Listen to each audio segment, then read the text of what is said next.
Hello, chào mọi người đã đến với channel của trai dân tộc nha. Mọi người nhớ ủng hộ kênh và đăng ký kênh để xem video mới nhất, sẽ đi quay cho công việc mình làm hàng ngày và để mọi người xem nha. Thì đây là công việc thường xuyên của mình nha. Mọi người thấy quang cảnh này đẹp chưa? Cây cao su chia sẻ tại Gia Le nha. Đây là mình chuẩn bị đi bôi keo nè. Mình chuẩn bị đi bôi keo nha.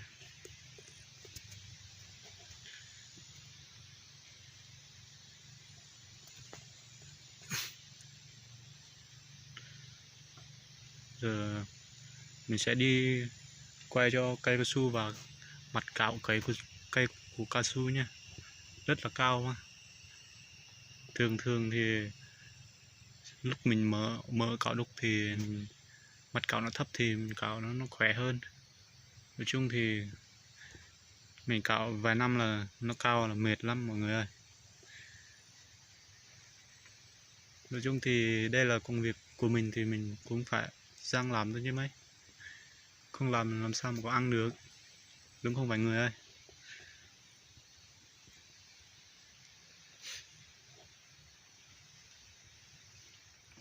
Đây, đang là trời nắng rất là đẹp.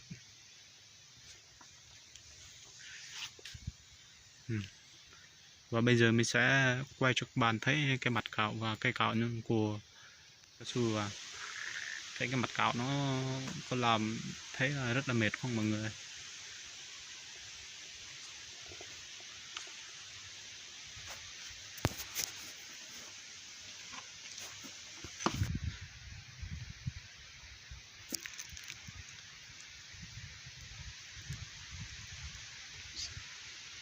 Này, đi đốt mổ xong mình đi bôi keo mặt cạo đó. Đây, mặt cạo nó cao quá này.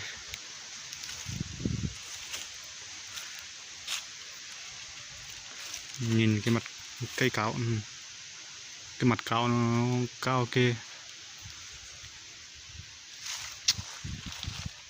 Cái này mệt lắm cạo mọi người ơi. Cạo thấp thì được, này là cạo quá là cạo.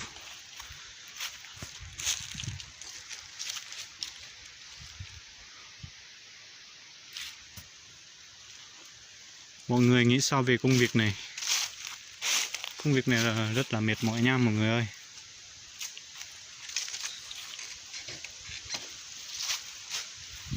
Nói chung là đây là công việc hàng ngày của mình nha. Thấy quang cảnh cây cao su nó đẹp không?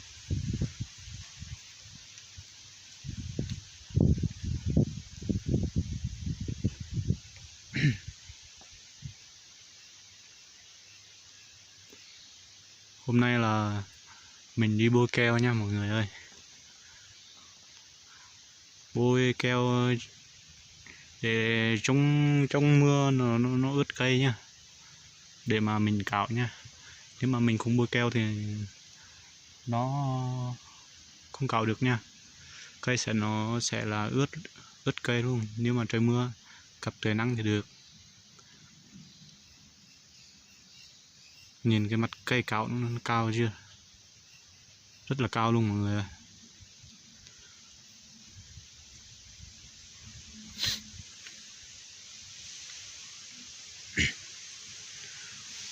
Nói chung thì hàng ngày thì nếu mà mình cạo thì cũng được 100 lít trở lên và 100 lít trở xuống thì cũng có, tùy theo cây thôi nha mọi người. Nếu mà cây đen thì muốn càng nhiều hơn nha.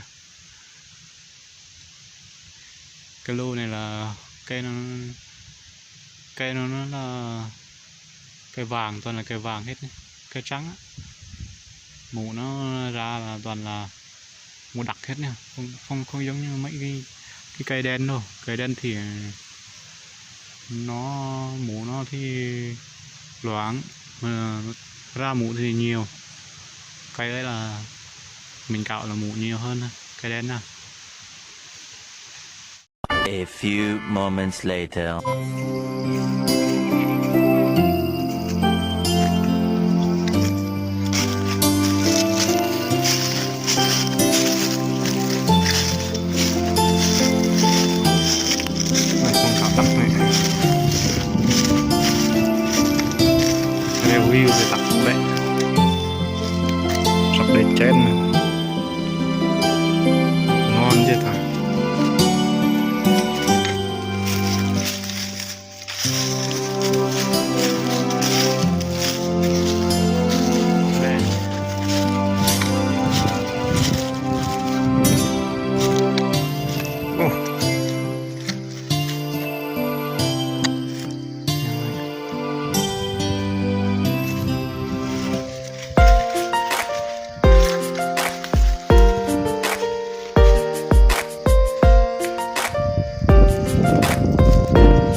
sắp bị chết rồi nè.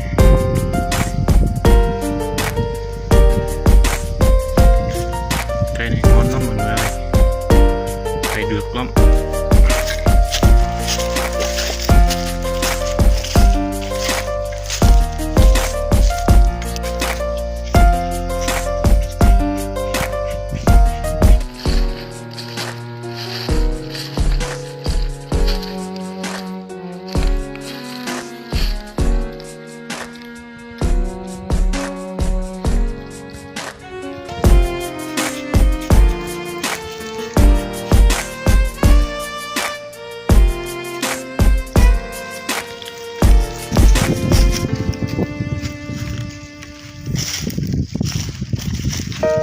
Vài vào vào thôi đấy.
Biển gạt lẹo biển kia đấy biển.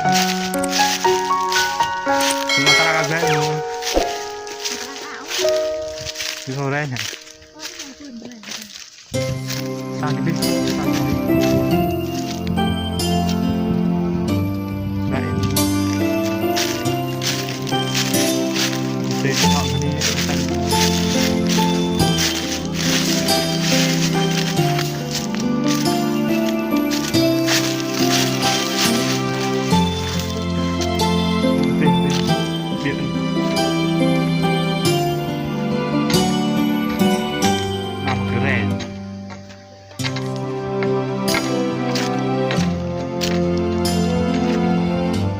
Cạo